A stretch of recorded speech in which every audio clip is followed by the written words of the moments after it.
Welcome, my dear guys and gals, to the discussion of how ZZZ has a character problem.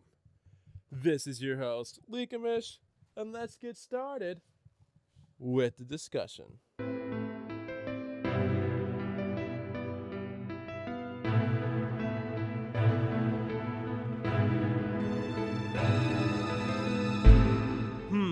Okay, Leakamish, what do you mean that ZZZ has a character problem, right? If we look at the character designs, they look amazing. If you look at the characters' animations, they are really amazing. If you look at the characters' kits, they are also amazing. So what do you mean that we have a character problem? Well, it's the fact that the game lacks a bit of diversity. Now, I'm not talking about diversity in the race sense, I'm talking about in a typing sense. The game, in general, has a typing problem. Now, what do I mean by a typing problem? Well, do you know the typing from Pokemon, right? You have a very simple triad, right? Fire counters grass, grass counters water, and water counters fire. Just like how if we go back around, fire is weak against water, water is weak against grass, grass is weak against fire if they go back in an attacking pattern. So when it comes to ZZ's typing, it's sort of similar to that, but not really, but it's kind of like the same concept. But in order to get into that, we first have to explain what is typing in ZZZ. When it comes to typing in ZZZ, there's two things you need to take into consideration: your specialty and your attribute. First, we'll start off with specialties. When it comes to attack specialties, those are your DPS units. They specialize in doing damage. Then you have your stun units. When it comes to stun units, they help increase the enemy's daze meter faster than any other unit. Now, what is a daze meter? The daze meter in ZZZ is a meter that appears right below the enemy's health, and when it gets up to full, the enemy becomes stunned, and you start doing extra damage to the enemy. When you hit it with a powerful enough attack, that will enable you to do chain attacks, and for a short period of time after you're done with your chain attack, you'll still be able to do increased damage until they recover. Now, next up is anomaly units. Now, they do damage, just like the attack units, but they specialize in triggering the attribute of the element of that character. We'll get into the attributes later, but that is what their main job is. We also have the support specialty. Their main goal is to help increase your team's damage through their own mechanics, and also toss a few buffs in on the side. But that's their job, helping your team do more. Finally, we have defense units. These are your tanky boys and gals, and their main job is to stay on the field, take as minimal damage as possible, and help increase your team's survivability. Now that's it when it comes to covering the specialties. Now we're going to move on over to the attributes. When it comes to attributes, there are 5 to choose from: physical, fire, ice, electric, and ether. And when it comes to attributes, there is a mechanic called attribute anomaly. What this mechanic is that you fill up a meter and you do a elemental burst based on the attribute of the character that you are using. Now, any character can apply this effect, but anomaly units, they specialize in it. When it comes to the physical attribute anomaly, it triggers assault and flinch. Assault interrupts the enemy and deals massive physical damage, while flinch increases the days the target takes for a period of time. When it comes to the fire attribute anomaly, when it triggers a burn DOT effect that does continuous fire damage for a period of time. Inflicted burn on enemies weak to fire damage can interrupt their actions. Then we have the ice attribute anomaly, which triggers freeze and frostbite. Freeze prevents enemies from taking actions for a certain period of time. It triggers shatter at the end of the effect, dealing ice damage. The frostbite effect increases crit damage taken by the target for a period of time. We also have the electric attribute anomaly effect, which causes the shock effect. Shock causes the target to suffer additional electric damage when attacked for a period of time. Inflicting shock on enemies weak to electric damage can interrupt their actions. Finally, we have the ether attribute anomaly effect, which causes corruption. Corruption causes the target to suffer additional ether damage when attacked for a period of time, kind of like the shock one. Inflicting corruption on enemies weak to ether damage can interrupt their actions. Now there is a bonus attribute anomaly, which is disorder. How disorder works is that when you trigger another attribute anomaly on top of a different attribute anomaly that is already being triggered, it will trigger disorder, dealing additional damage and accumulating days. With that being said, that is all when it comes to the typing in ZZZ. Okay, now that we're done explaining what typing is in ZZZ, we can now get into the problems. And the best way to show the problems is by going through the elements themselves.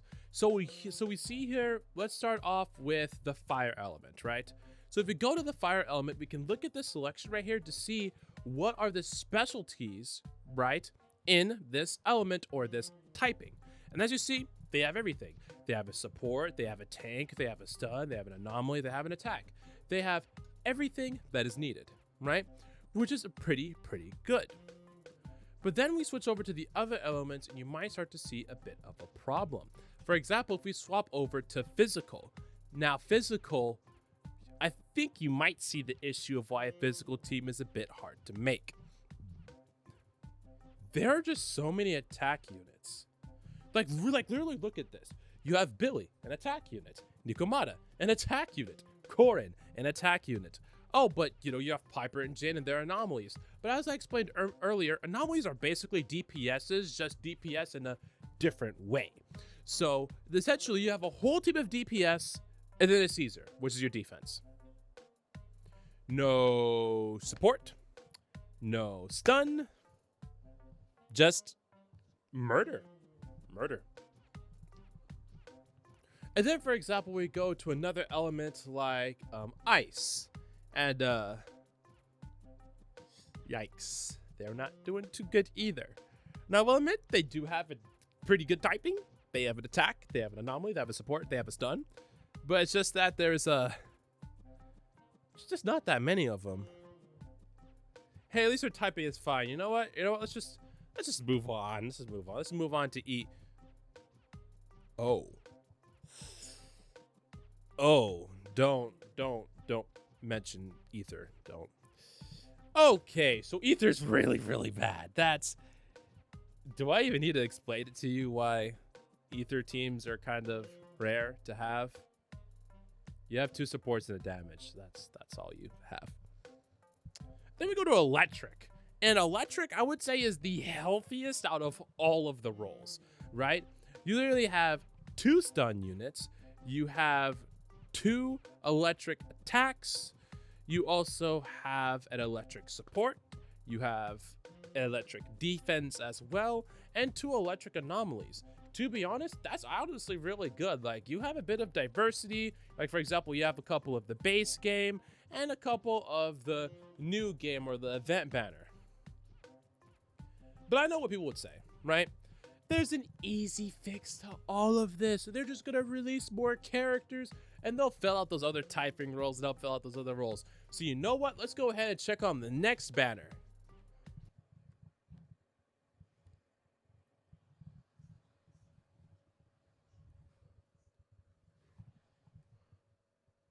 Mayo, are you kidding me? Okay, so now we have another problem. It went from a character problem to a typing problem and now to a banner problem. So as you can see, these banner releases are just not great. When you look at majority of the banners in ZCC, sure, they have added characters with, proper specialty and proper typing that we haven't seen before. But there's also a good amount of characters that just replace characters that we already have and already exist. But you know what? They are going somewhat on the right path here. I'll say somewhat because I'll get to the other 2 later. And that's Charater. Now, Charater is a stun and she's a physical. Which means that she is a specialty element unit that we have not gotten before. And it will help fix being a mono-physical team because, well, just look at it. But now we have the 2 problem characters, I would say. Silver Soldier and Trigger. Now I can excuse Quinn Lee for being another stun unit that releases an electric roll because we had only an A rank, right? Electric unit. That was a stun. So I guess she fits. Same thing with, Hara, Musa, and Anton, right? Anton was an A rank. Hara Musa was an S. Wait a minute, we missed Silver Soldier Ambi. That's right. Because a patch ago, we got Hara Musa, which was an S rank electric DPS. And now, 2 patches later, we get Silver Soldier Ambi, an S rank electric DPS. Why, Mayaho? Why? But I guess we can excuse this if they just keep on releasing more characters, right?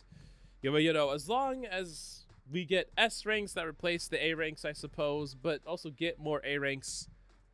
Wait. When was the last time we got an A rank?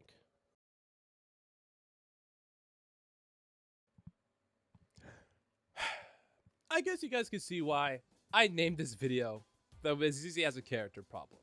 Because there's too many titles to put. Now we have an additional problem, and that is A rank releases. Now this is a problem for this game because, the whole point of S rank is that, they're the rare unit. They're the rare unit, the most powerful unit. But they seem to be way more common than A ranks at this point. For example, our last A rank was in version 1.1, which was Seth. At least from my knowledge, we are in version 1.5. We're in version 1.5. Oh, unless I remember, right, that, when it comes to, event banners, right, they go around for 40-ish days, 50-ish, 60-ish days. So that means that for 2 months for each version, right, we have not gotten an A rank until now. Well, not now, which is 20 days of this video's recording, but my point still stands. We are getting no A ranks, and I'm finally glad they're giving us another A rank because that's when I was wondering when we'll get one. You see, like, Hanukkah Star Wars, for example, they kind of have a bit of a system going on here. Sometimes they break it, of course, but it's usually this banner, right? This not banner, but version. This version will have only S ranks, and then this version will have 2 S ranks and an A rank. And that's perfectly fine, all right? I'm fine with the S ranks just being more than A ranks, all right? I get it. But I would like to have more A ranks, because A ranks are important to the game and keeping that diversity that I was talking about in the beginning.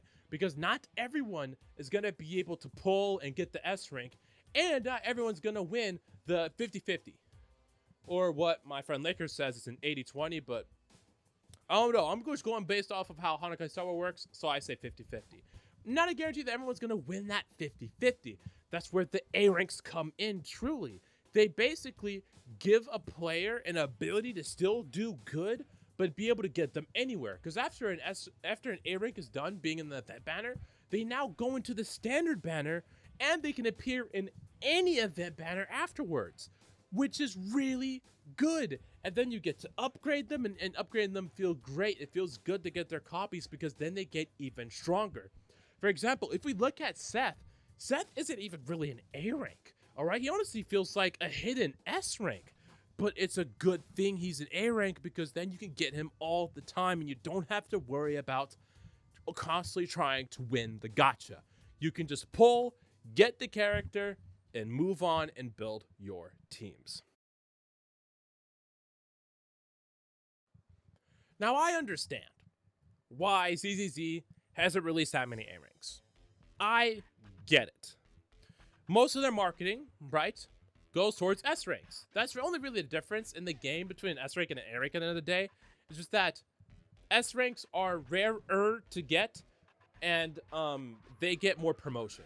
While when it comes to the A ranks, they are plentiful to get, but they don't get as much promotion as like the S ranks, so as like in trailers and character demos and stuff like that. But another reason why I get why there's not that many A ranks being released is because just look at ZZZ. Look at the details of the character animations, right?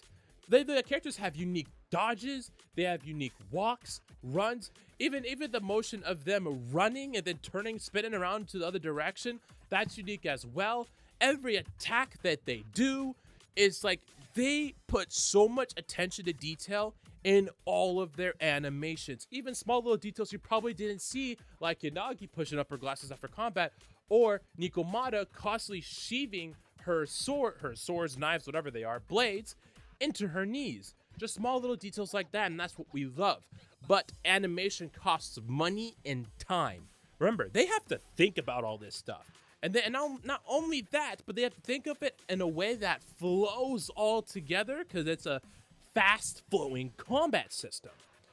And just getting that character design, the rigging, the animations, getting the animations all smooth in one cycle, and then making a whole kit.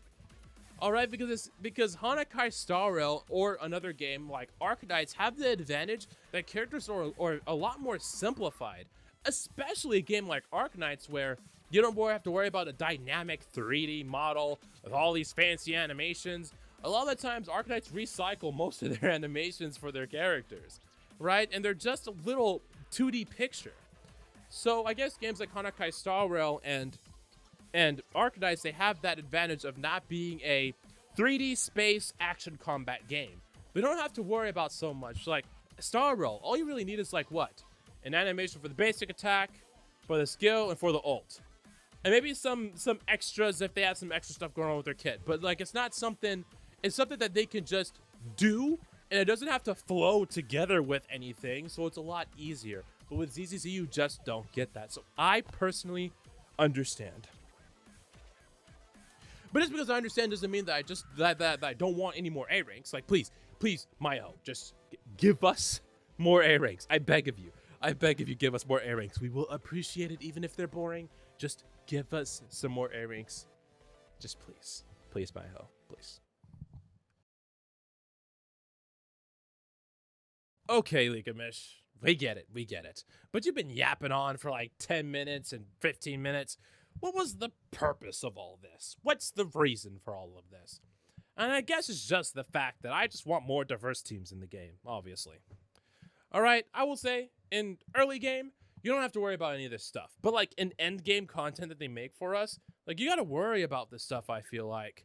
And just like, oh look, this enemy's weak to ether and ice. Oh man, look at the ether and ice units that we have. Oh wow, you know, I have such multiple varied options to go and attack and tackle on this threat. Like, I like having my options, but that's why my favorite games are like Marvel Rivals and Monster Hunter Wilds. Well, about to be Monster Hunter Wilds, but I played Monster Hunter World, so I think I'll like it. But I like having all those options and different options to tackle a threat. It makes games less repetitive and more fun. And it's so annoying just seeing a character come out and seeing my perfect electric team, fire team, and just being like, man, it's another electric or fire unit. Well, I guess I have to axe this person off the team and then slap in this person. It's... Ugh. And when it comes to the weaknesses that I talked about earlier, like they're really important. A lot of times you can't clear the content unless you're going against the weakness. But who knows? Maybe I'm just getting bad gear and I just need to just get better gear and I'll be able to clear all the content in a flash. Or maybe people just tell me just make another electric team, idiot. Like what's the problem? Who knows? But maybe you guys agree with me. But as I always say, this has been your host, Ligamish, opening the discussion to the comments below. Taking a rest. Still grinding good gear for my characters in ZZZ. Saying farewell to you all.